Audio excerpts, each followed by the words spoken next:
Capítulo 10, então. Né? Não sei se como é que como é que vocês estão se situando, se pelo tempo que nós já iniciamos o estudo, né? Se dá aquela sensação de que já passou muito tempo ou se o tempo passou muito depressa. Mas nós já estamos então iniciando aqui o último bloco do livro de Daniel para concluí-lo e entrarmos para o Apocalipse depois. Né?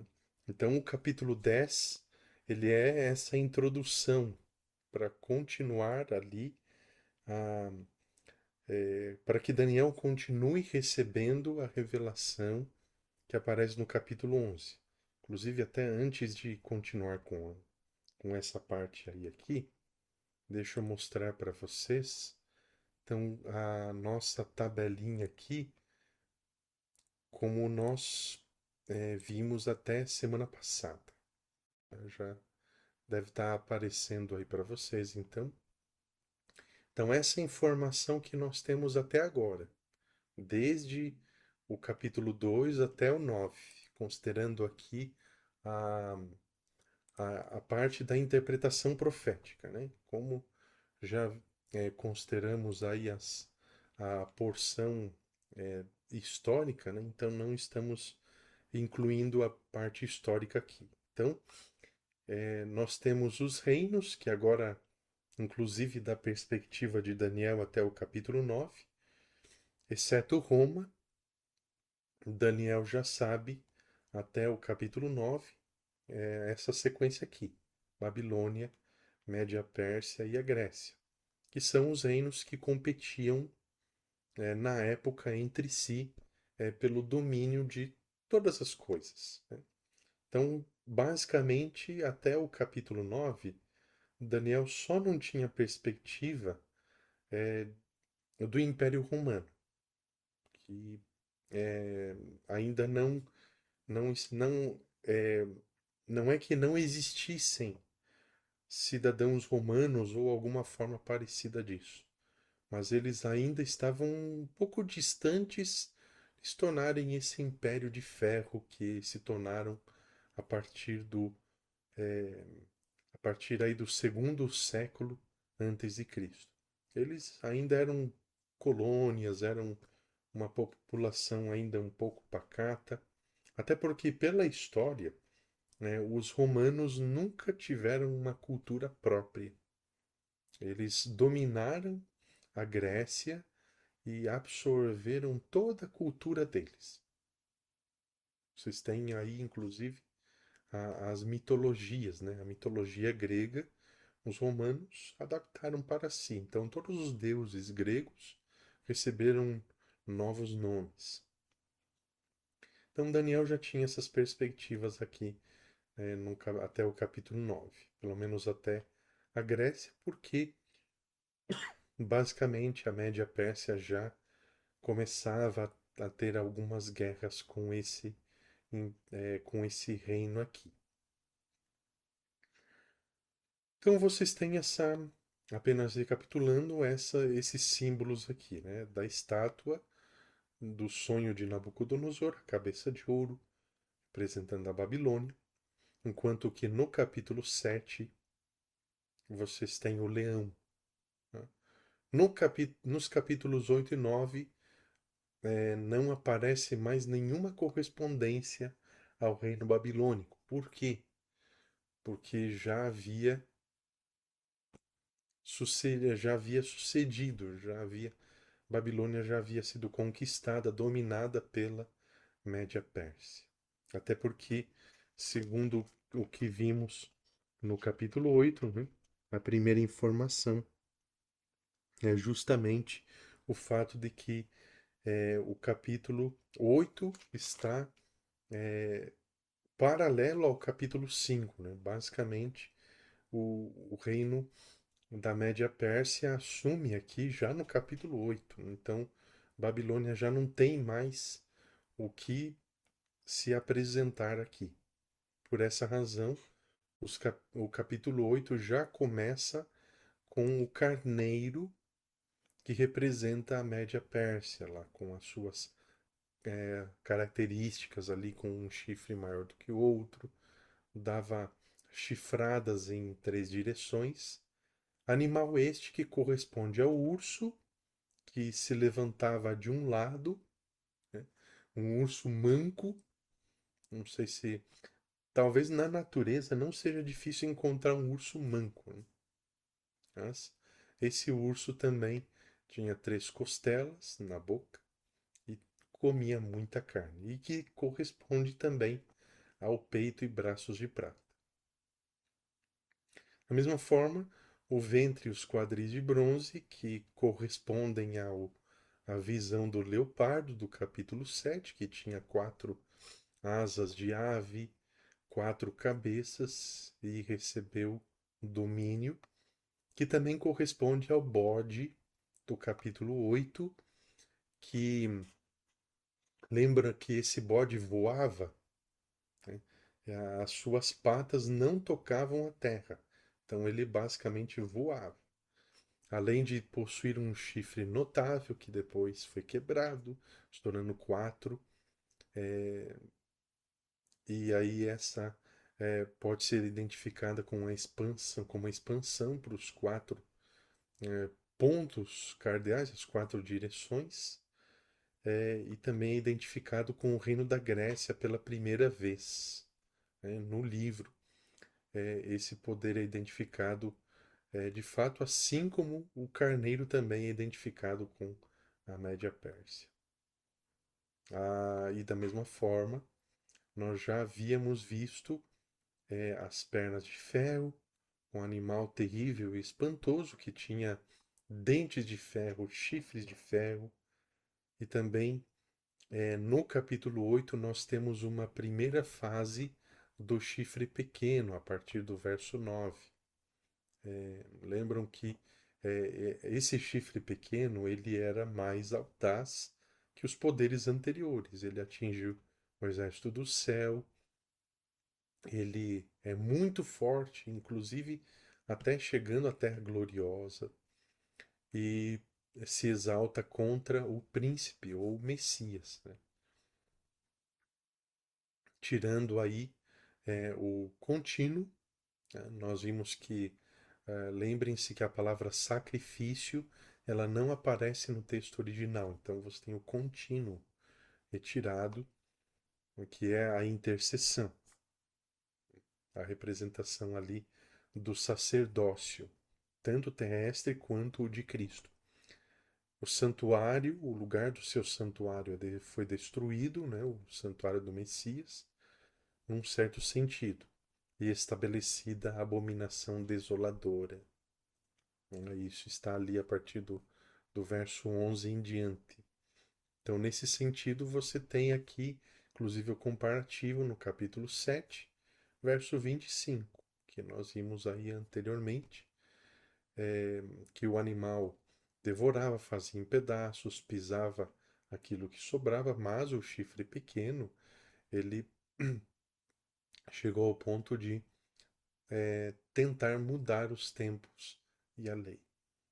E no capítulo 2 você tem aí as pernas de ferro, mas com pouca informação, exceto que o ferro tudo esmiuça e esmaga.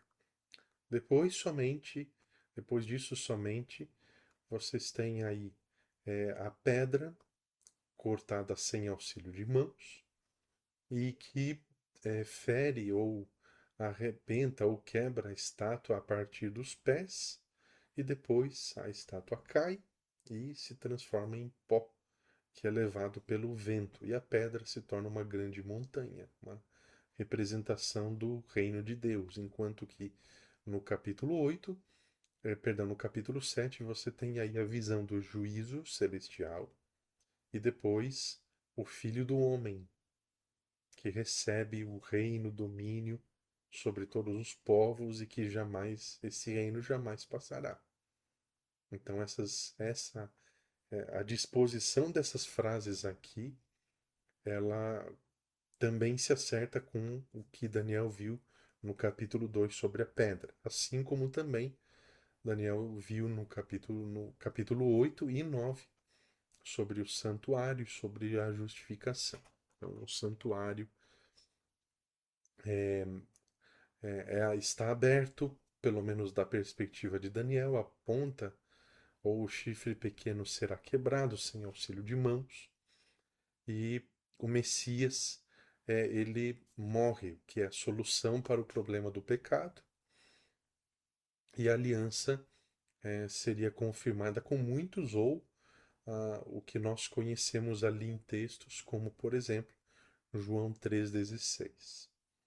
Porque Deus amou o mundo de tal maneira, deu seu Filho único, que a palavra unigênito ela é uma tradução inadequada. Mas Deus deu o seu único Filho para que todo aquele que nele crê não pereça, mas tenha vida eterna. Então essa expressão, todo aquele que nele crê não pereça e tenha vida eterna, é a aliança que confirmada com muitos. Por que com muitos e não com todos? A graça divina está disponível a todos, não a muitos. Mas não são todos, infelizmente, que a aceitarão. E a destruição desse, é, desse reino chamado de Assolador, né, no tempo do fim. Então, esses 3 capítulos aqui, eles são bastante resumidos em relação ao que se refere a abranger a história como um todo. E aí nós vimos também que capítulo 2 chega até 476, capítulo 7 vai até 1798 e os capítulos 8 e 9 vão até 1844.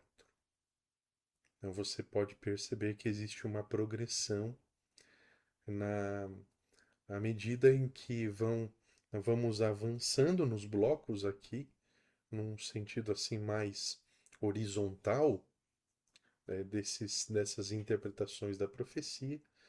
A profecia em si ela vai progredindo, vai se desenvolvendo, vai transmitindo mais informação. Bom, então, basicamente, isso é o que nós temos aqui em relação a esses capítulos que vimos aqui até agora. O capítulo 11 é uma visão interessante porque ele não é basicamente uma visão que é apresentada a Daniel, tá? No sentido de interpretar as profecias como foi feito anteriormente. Então, deixa eu até compartilhar aqui para vocês terem umas imagens, né? Ficar melhor.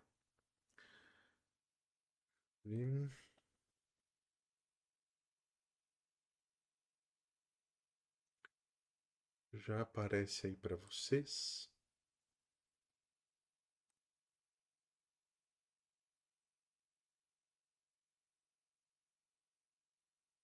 Tá aí. Então, em um dado momento, aí lembrando que a gente sempre tem essa informação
Foi o meu celular que deu pifou, será ou tá tudo silêncio?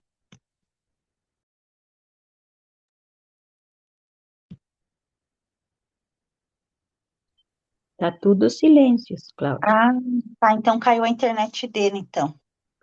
Daqui a pouco ele já volta, então. Pensei que era o meu, falei, ixi, agora caiu a internet. Quer dizer que não é só no interior da própria.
Não ainda.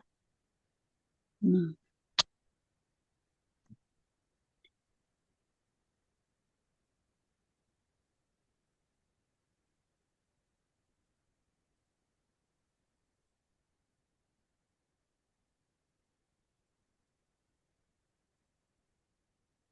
A Luca tá digitando.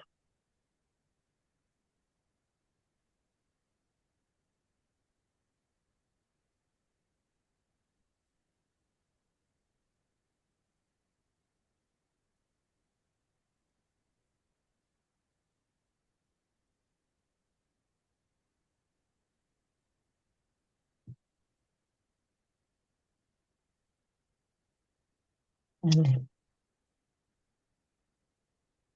ele pede perdão, acabou com tudo aqui.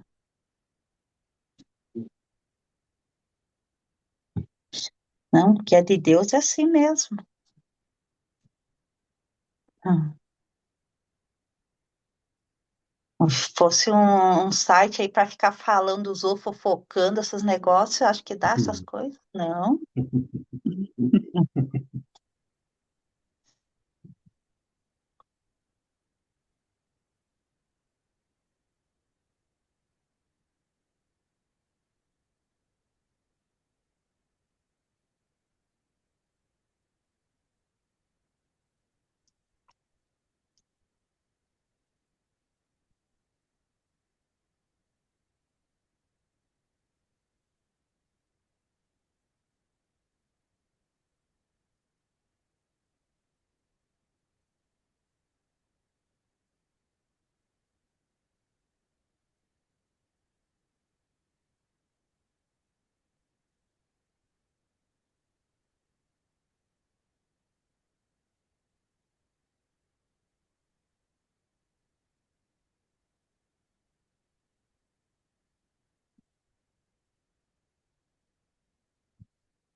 Sei.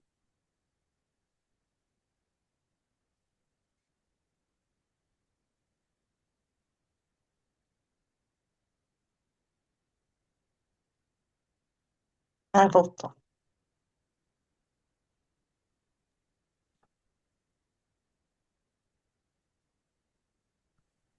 Oi, gente, peço desculpas. Eu vim aqui para o celular agora porque o restante caiu tudo, infelizmente. Mas É dá para assim. podemos continuar aqui ainda dessa forma.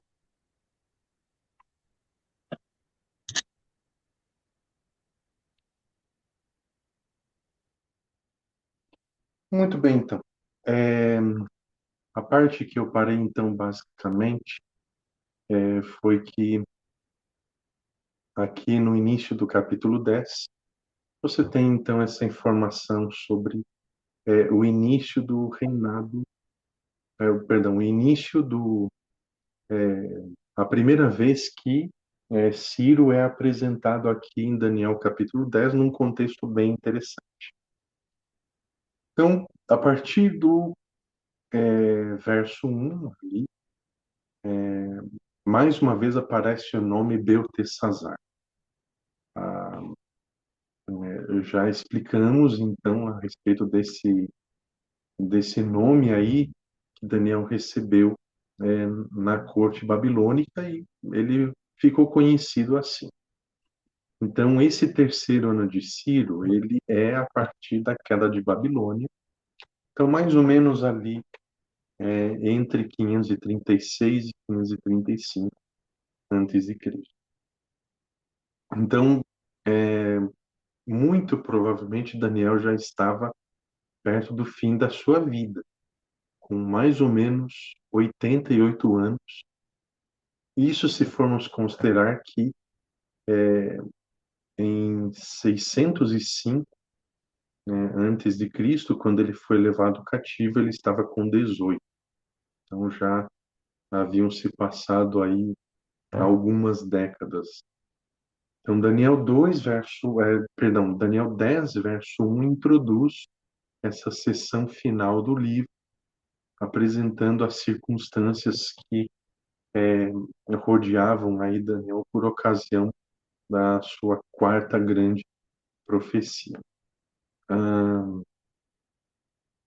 Então, essa expressão rei da Pérsia, a, a, a única, esse bloco, então, aqui dos capítulos 10 ao 12, é a única profecia, então, datada com base no reinado de Ciro. Então, isso sugere que o império era governado pelos persas, em contraste ali com o título mais limitado, né, rei sobre o reino dos caldeus, que foi atribuído a Dario em Daniel 9, verso 1, que vimos semana passada. Que eu falei agora há pouco que provavelmente Dario, que era inclusive tio de Ciro, era um representante do Império Persa ali na Babilônia. Então, basicamente, nós temos isso de informação importante. Então, a partir daqui, começa a surgir uma profecia para Daniel, e a partir ali do verso 2, lembrando que essa, essa palavra ou essa visão, né, esse entendimento que ele precisava ter a respeito da visão que ele já havia recebido anteriormente, não é diferente do que ele já havia recebido, por exemplo, em Daniel 8, ou no capítulo 7, ou no capítulo 2. Aqui, então, é uma expansão, é o que veremos aí, se Deus quiser, a partir do dia 24. Então, os capítulos 10 a 12, eles seriam, então, interpretados com base na visão dos capítulos 8 e 9. Mas a relação entre esses capítulos aí, ela não é tão clara ou certa quanto a relação entre os capítulos 8 e 9. Então, pela primeira vez, eu acredito, né, aparece aqui no capítulo 10 essa expressão grande conflito. Então, a palavra hebraica tsavá, que tem um significado duvidoso, inclusive. Então, ou seja, você não consegue traduzir ou obter um significado preciso. A frase, então, ou a expressão, ela é de uma única palavra, né? Então, ela tem um sentido assim mais de guerra ou de exército, por exemplo. Às vezes até de serviço, tá? Mas vai depender do contexto. Então, Daniel, pela primeira vez aqui, ainda no verso 1, afirma-se que ele entendeu, diferentemente do que é apresentado ali desde o capítulo 7 até o 9. E não havia quem entendesse. Então, aqui no capítulo 10, ele entendeu. Provavelmente, isso seja uma prévia, né? Seja uma prévia ou uma prévia do que vai ser apresentado a partir daqui, incluindo os capítulos 11 e 12, ou aquilo que já havia sido apresentado aqui anteriormente. E Daniel talvez tenha se aplicado a entender as 2.300 tardes e manhãs como um todo. Então, isso é um contraste com as afirmações anteriores. Então, no verso 2, Daniel é apresentado mais uma vez numa espécie de jejum, um pouco diferente do jejum do capítulo 1, porque esse jejum ele foi feito aos prantos, mas ao mesmo tempo não afirma o motivo para o pranto, né? Geralmente, quando nós falamos para o pessoal que estamos jejuando, nós dizemos pelo que estamos, qual é a causa específica. Mas o texto aqui não apresenta o porquê, mas pelos indícios apresentados aqui no contexto, né, juntando aqui o que nós já vimos até agora, e inclusive a profecia de Jeremias, capítulo 29, verso 10, pode-se entender que o motivo para esse pranto poderia ser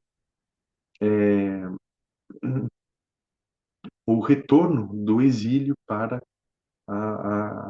as terras aí da Palestina, de Jerusalém, principalmente.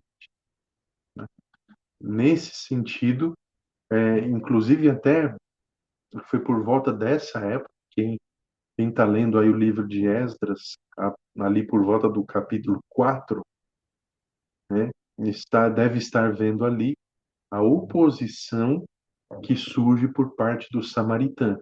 Então, lembre-se que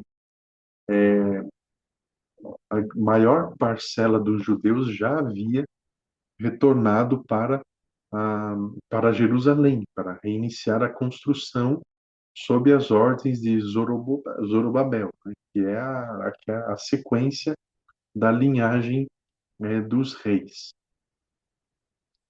E surge então a oposição dos samaritanos, que é o mesmo povo ali que aparece no Novo Testamento. Então, provavelmente são os eventos desse capítulo 4 de Esdras que provocam aí a, a tristeza em Daniel. E esse período aí é o período de 3 semanas ou 21 dias. E basicamente ele não tem resposta. Ele ora e jejua por 21 dias consecutivos, diferentemente do que aconteceu no capítulo 9, por exemplo, em que a resposta veio ainda durante a oração. Passam-se 21 dias e não acontece nenhuma resposta. No nosso ponto de vista, principalmente quando estamos tranquilos, sem nenhuma dificuldade, temos até pensar, não, 3 semanas é pouca coisa, passa rápido, né? Mas, da perspectiva de Daniel, que estava sofrendo por esse motivo, ou quando nós mesmos estamos em uma situação de bastante ansiedade, até mesmo uma semana pode ser bastante.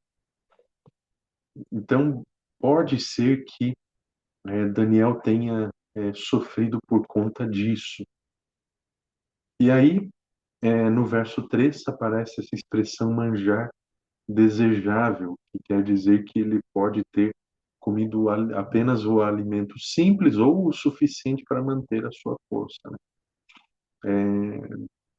Talvez Daniel tinha seus pratos preferidos de comida, tá? Assim como nós também temos. Aí tem gente que gosta de uma macarronadinha, massas em geral, né?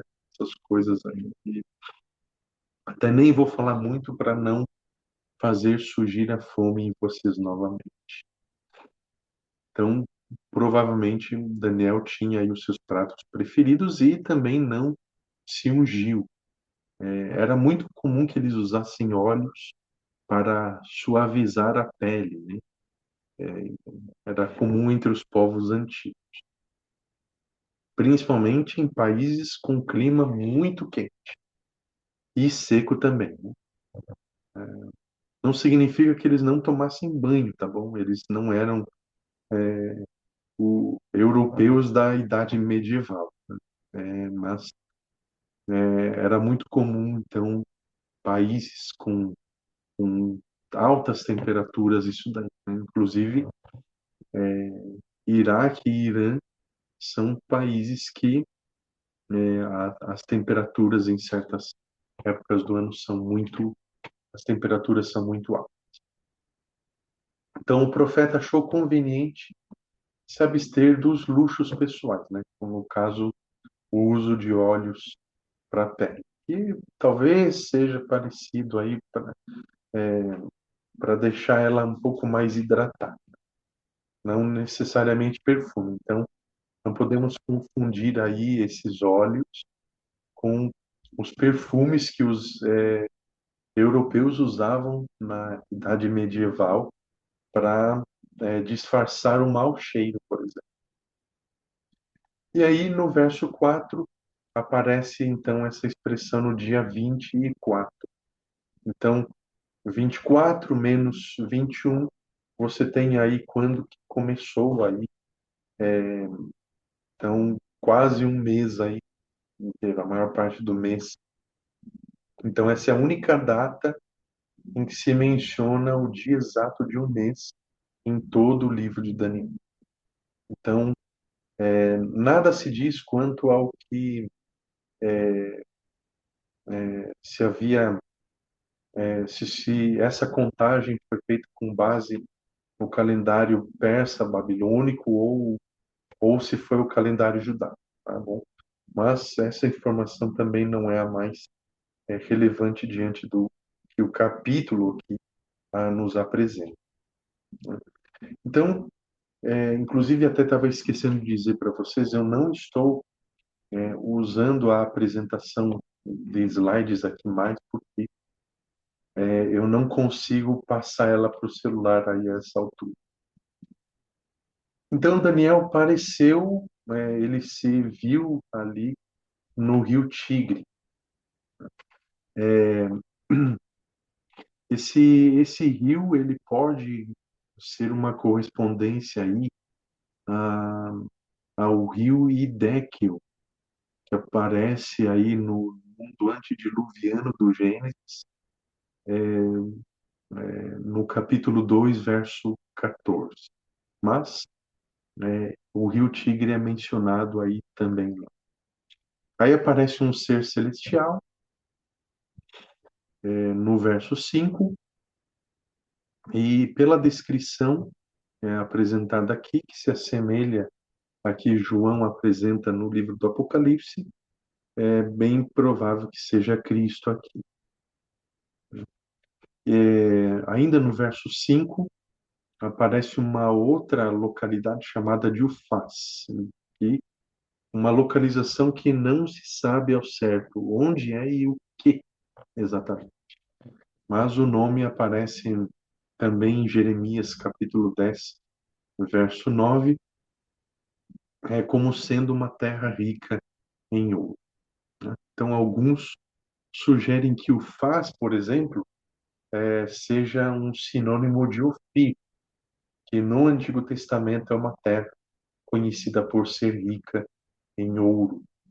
E aí tem aí a continuidade da descrição, né, do, do homem que aparece aí para Daniel, que é identificado como Cristo por conta aí da descrição, né, o berilo, os pés como os olhos, perdão, como tochas de fogo, e os pés como de bronze polido. Então, quando você vai lá para o Apocalipse, capítulo 1, a descrição é muito parecida.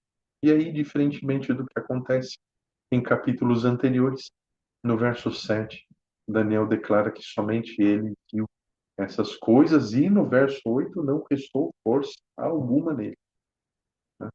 Então, Daniel já era velho, provavelmente com seus 88 anos, então ele já não tinha mais forças para suportar aí as visões. Então, o que que acontece? Ele quase que desmaia, tá? Quase fica sem sentidos aí. Mas, mais uma vez, ali no verso 10, uma mão o toca, e essa mão aí não é a de Cristo, mas sim a de Gabriel, o que o levanta, né? Ele o levanta. E, além de o levantá-lo, né, pôs em pé, pôs sobre os seus joelhos. No verso 11, Gabriel declara que ele é muito amado. Então, às vezes é traduzida como desejável. Desejável nesse sentido, do, do amor de Deus. Então, foi assegurado a ele. E no verso 12, para que ele não tivesse medo, apesar da intensidade da visão e o fato de que a visão estava enfraquecendo, inclusive por conta da sua idade. No verso 13 aparece a palavra príncipe, que ocorre aí diversas vezes no Antigo Testamento. E aqui no verso 13 nós temos um problema desses de tradução aí, né? Em que em relação a Cristo aqui, ou a Miguel, inclusive nós temos essa dificuldade aí, um dos primeiros príncipes. Eu já havia comentado no capítulo 6 que também existe uma dificuldade parecida, só que lá está mais fácil, até porque está em aramaico. Mas aqui está em hebraico, e essa expressão aí é um dos primeiros príncipes, né? Então, essa expressão um dos, ela não aparece no texto original, né? Então, é mais adequado traduzir como o primeiro. Então, ele se trata do maioral. Não existe um outro príncipe ou outros dois príncipes juntos, né? Assim como também acreditamos que arcanjo só existe um. Inclusive, até graças ao bom Deus, nessa última atualização do Inário Adventista, uma música que era intitulada Ao Coro dos Arcanjos, que não reflete a nossa crença a respeito do Arcanjo Miguel, né? Ela foi retirada dali, né? Então, nós não cremos na existência de arcanjo, só existe um, e é o próprio Cristo, e ele só se apresenta, então, em contextos de batalha contra as forças do mal, e é justamente o que aparece aqui nessa última parte, então, do capítulo 10. Então, Miguel aqui, a partir do verso 13, é declarado como o príncipe e o defensor dos filhos do teu povo, se referindo a Daniel. Então, o título de príncipe dado a Miguel aqui, ele contrasta com outros títulos, como, por exemplo, o príncipe da Pérsia o príncipe da Grécia. Então, aqui no capítulo 10, está sendo apresentado Gabriel lutando sozinho, e eu faço questão de salientar isso mais uma vez. Gabriel estava lutando sozinho contra todas as forças do mal. Em que sentido? Pela batalha, perdão, era a batalha pela mente do rei Ciro. Então, Ciro é apresentado ali basicamente como o rei que concedeu a libertação dos judeus para que eles pudessem retornar para a território ali, a cidade de Jerusalém, construir o templo. Mas não foi sem um tremendo esforço, inclusive das forças celestiais, que isso aconteceu. Então não foi assim, Daniel chegando, rei, vive eternamente, autoriza o povo a voltar, está autorizado. Não foi rápido assim. Então, para que o povo voltasse, havia uma série de outros vetores que impediam esse retorno. Então, tudo que se refere ao povo remanescente de Deus, sempre tem Deus, tem os anjos de Deus, tem o próprio povo de Deus, tem Satanás e seus anjos. Então, você tem essas forças que atuam em relação a um objetivo específico, de alguma forma. Então, era interesse, por exemplo, de Satanás e seus anjos que o povo judeu retornasse a Jerusalém, reconstruísse a cidade e o templo, e voltasse a ser o povo que detém, né, os escritos da verdade? É claro que não. É claro que não. E muito menos para cumprir a profecia que havia sido revelada ali no capítulo 9 que vimos semana passada, né? Então foi apresentado a Daniel e o mesmo príncipe que é apresentado aqui no capítulo 10, no capítulo 9 é apresentado no contexto lá da profecia das 70 semanas, e que ele faria um concerto com muitos. Então não era interesse das forças do mal que isso se concretizasse. Então, nesse sentido, o príncipe, enquanto que Miguel é declarado como príncipe ali dos judeus, vamos colocar assim, então é razoável considerar que o príncipe do reino da Pérsia ele pode ser um anjo guardião desse reino, do reino da Pérsia. Mas esse anjo pertence às fileiras do adversário. Então, Gabriel estava batalhando contra esse anjo e contra todas as hostes ali. Ele estava sozinho nessa batalha. E aí, eu tendo dito isso, você pode até se perguntar, mas por que deixar Gabriel sozinho batalhando contra todas as forças do mal?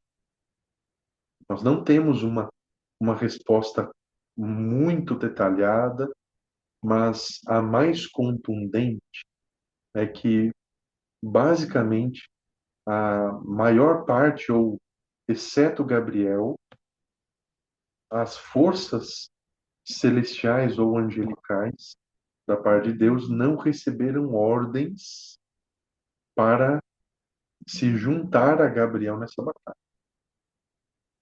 Tá?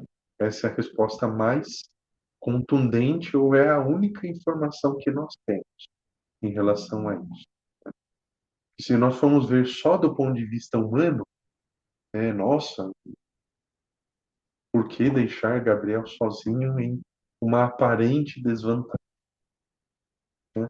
Mas no texto nós não temos nenhuma indicação, por exemplo, que era uma batalha entre um e contra milhares ou milhões, por exemplo. Nós não temos essa indicação. Então, o cenário mais provável é que tenha sido uma batalha entre Gabriel e esse anjo guardião do reino da Pérsia. É o cenário mais provável, E enquanto isso acontecia de um lado, tá, as forças do mal acompanhando isso com intenso interesse, e do outro lado, as forças celestiais também acompanhando com igual interesse. Um cenário semelhante a esse acontece no Novo Testamento, quando os discípulos vêm até Jesus e, e dizem assim, não, por que que nós não podemos expulsar aquele, aquele, aquele rapaz que era possesso por um espírito mudo? E aí os discípulos tiveram aquela resposta, vocês não puderam expulsar porque vocês são homens de pequena fé. E aí Cristo expulsou. Então, nesse, perdão, no contexto dessa expulsão aí, acontece um momento em que Cristo se defronta com Satanás. E aí, a descrição do livro Desejado das Nações, não dos Evangelhos, a descrição de Ellen White é que os anjos de ambos os lados estavam se apertando, pela quantidade deles mesmo, né? Estavam se apertando ali para acompanhar essa controvérsia entre os líderes de cada posição. Né? Então, basicamente, nós temos ali a afirmação, no capítulo 10, de que durante 3 semanas, Gabriel se empenhou em luta com os poderes das trevas. E provavelmente, como geralmente as forças do mal são acostumadas a enganar, a usar a astúcia, provavelmente não foi todo o tempo que teria acontecido uma batalha de um contra um, né? Então, muito provavelmente isso pode ter acontecido, mas eu reitero, isso é uma imaginação minha. O texto bíblico não apresenta-se. Foi o tempo todo uma batalha de um contra um, se houve envolvimento de outros anjos de Satanás. O que nós podemos perceber de uma forma um pouco mais clara, tá? Mas não definitiva, é que Gabriel estava sozinho nessa batalha. Pelo menos até o momento em que o príncipe, chamado o defensor dos filhos do seu povo, aparece. Né? Então aqui Miguel aparece, ou Cristo aparece com esse título, esse nome de Miguel, justamente porque o contexto é de batalha contra os poderes das trevas. Tá? Então, esses poderes das trevas estavam empenhando toda a sua influência em relação à mente de Ciro. Quem já leu aí o livro Profetas e Reis, na página 572, você tem essa afirmação ali. Tudo que o céu poderia fazer em favor do povo de Deus foi feito. A vitória foi finalmente ganha, as forças do inimigo foram contidas todos os dias de Ciro e todos os dias de seu filho, chamado então Cambises. Profetas e Reis, então, página 572, quem quiser ver aí depois. Então, essa é uma batalha não somente ideológica, mas também existem forças físicas envolvidas. Então, existe essa discussão, assim como acontece sobre Apocalipse 12, que nós vamos ver aí num futuro próximo, se Deus permitir. A batalha no céu, uns dizem que foi uma batalha ideológica, foi uma batalha física. Né? Nada impede que tenha sido as duas coisas, né? Mesmo que não ao mesmo tempo. Mas nada impede que tenha sido as duas coisas. Então, basicamente, esse é o cenário do capítulo 10. Essa batalha que acontece entre as forças do céu mais propriamente Gabriel e Miguel e as forças do mal. E enquanto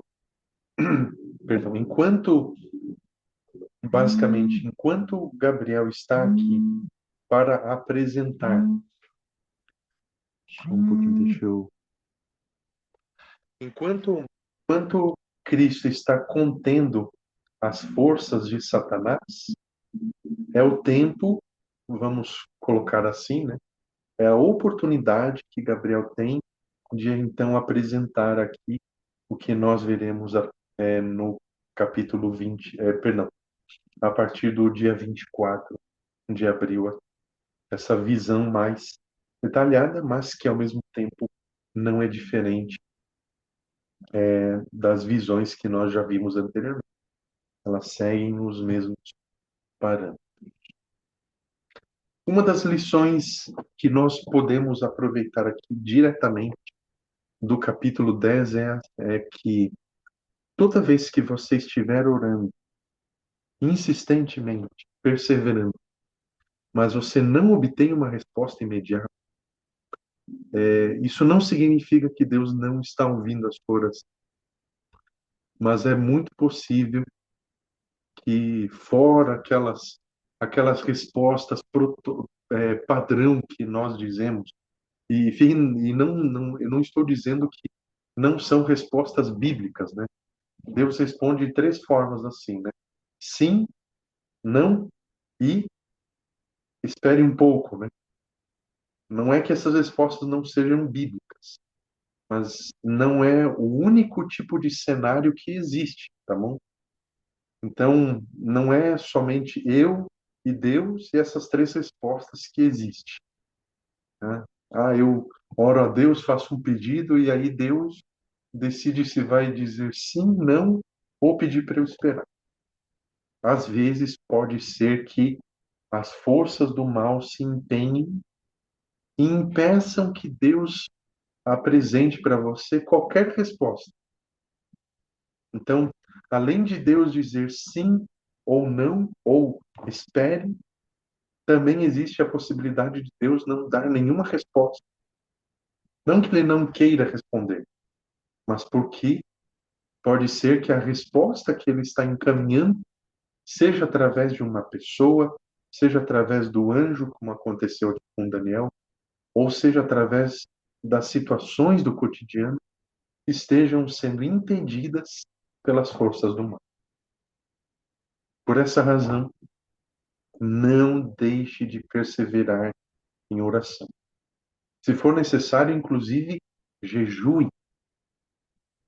Se for, se você considerar que a situação requer ou que o jejum é relevante a esse momento especial.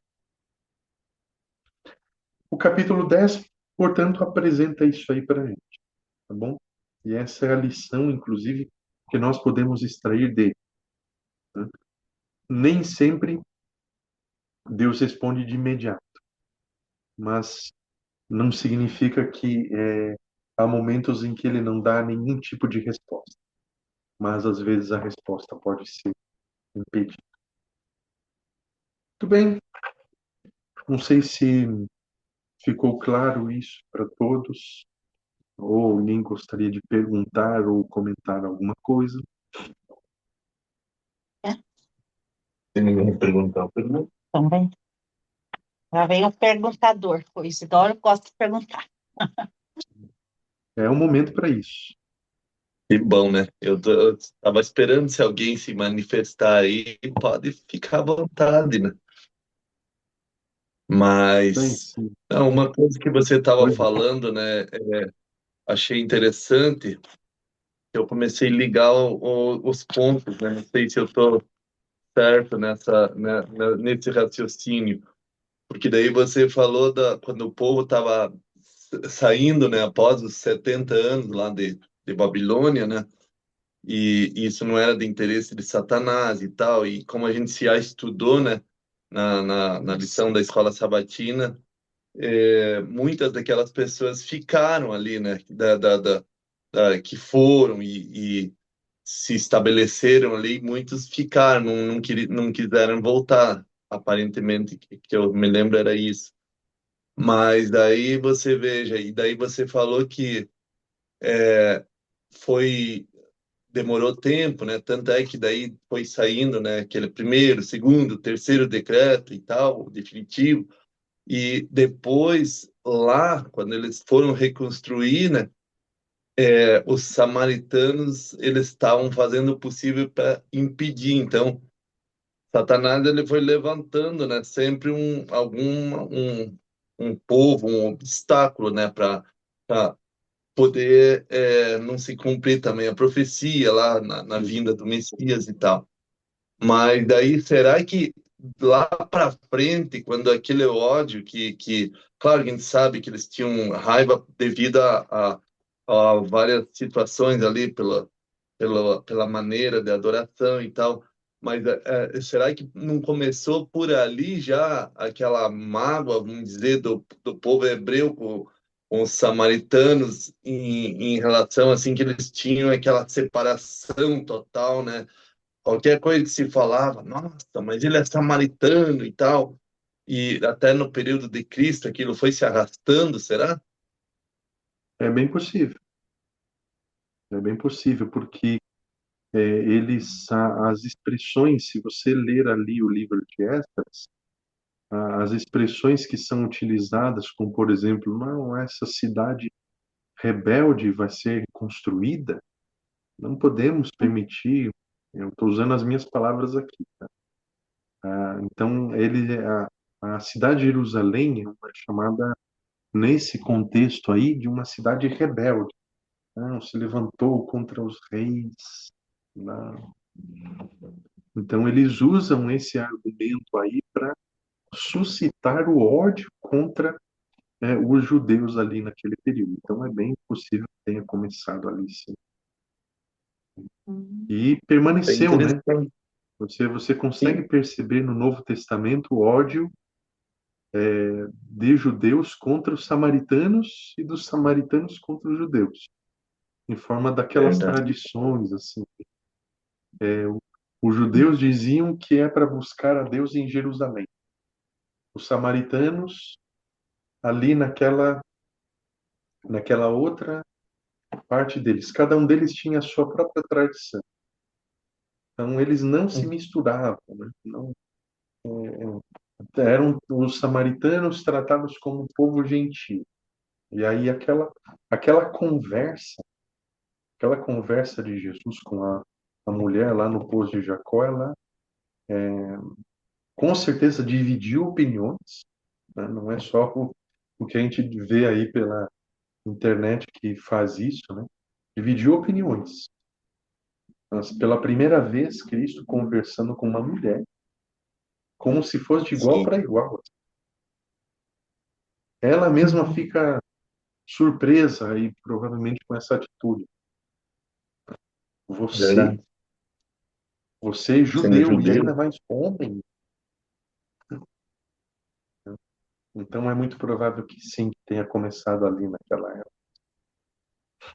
Pois é. Você vê, as coisas não têm uma raiz assim superficial, né? A gente notando, né, pela história, né, como o fundamento é tão santo, né, que a palavra propõe, né? Porque você vê que tem tudo uma razão de ser e tal, e você entrando, mergulhando nesse tipo de história, tudo que você estava narrando aí, é muito importante a gente analisar bem os pontos, porque tudo isso ele tem algum fio solto que vai acabar se ligando lá na frente, né? Então isso é muito importante. Com certeza. A minha parte seria Alguém. Ah, sim, sim. Tranquilo. Alguém gostaria de falar mais alguma coisa?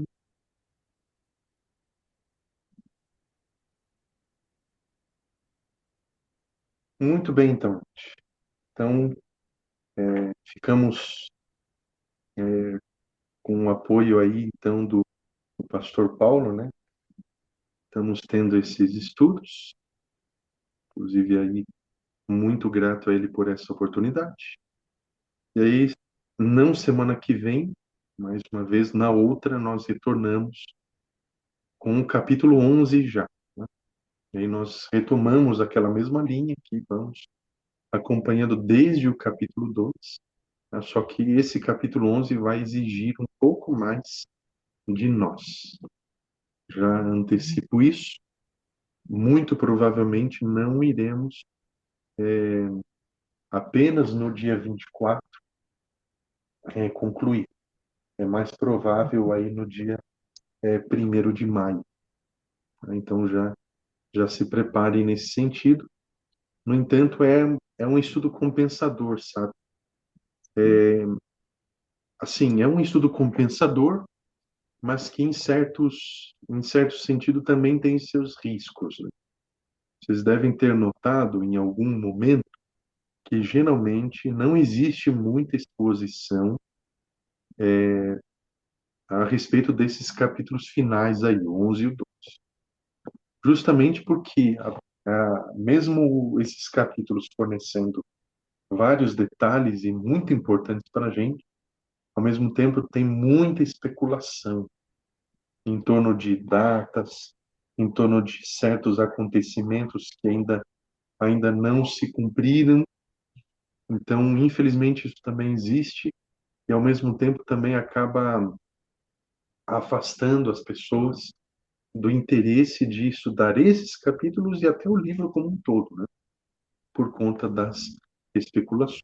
Mas fiquem tranquilos que nós vamos procurar aí nos ater aos fatos, mesmo que haja, inclusive, já vamos se preparando, vai ter no capítulo 11, diferente desses que vimos até agora, às vezes um verso, uma frase de um verso, vai sugerir duas possibilidades diferentes, e as duas são possíveis.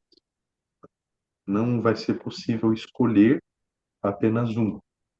Então já antecipo isso aí para vocês. Podemos orar, gente? Podemos.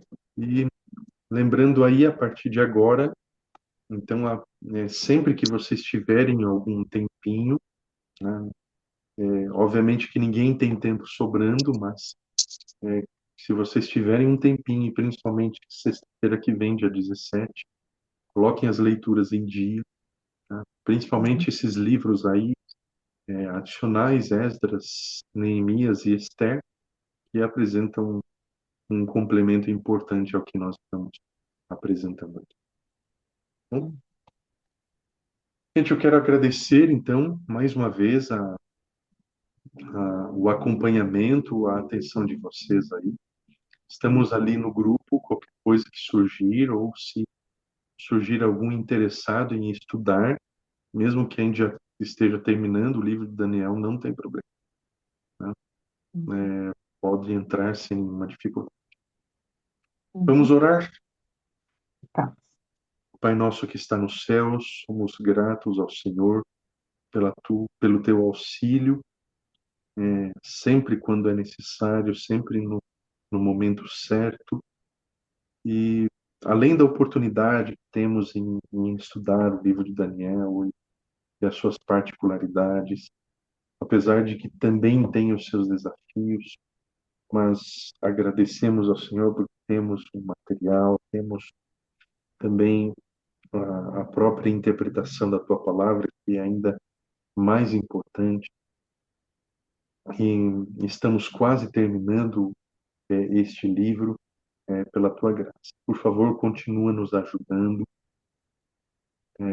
inclusive também nas leituras, e pedimos que o Senhor continue ao nosso lado, tenhamos um sábado feliz na tua companhia, possamos desfrutar das bênçãos que o Senhor preparou para cada um de nós. Suplicamos e agradecemos em nome do Senhor Jesus. Amém. Amém. Amém.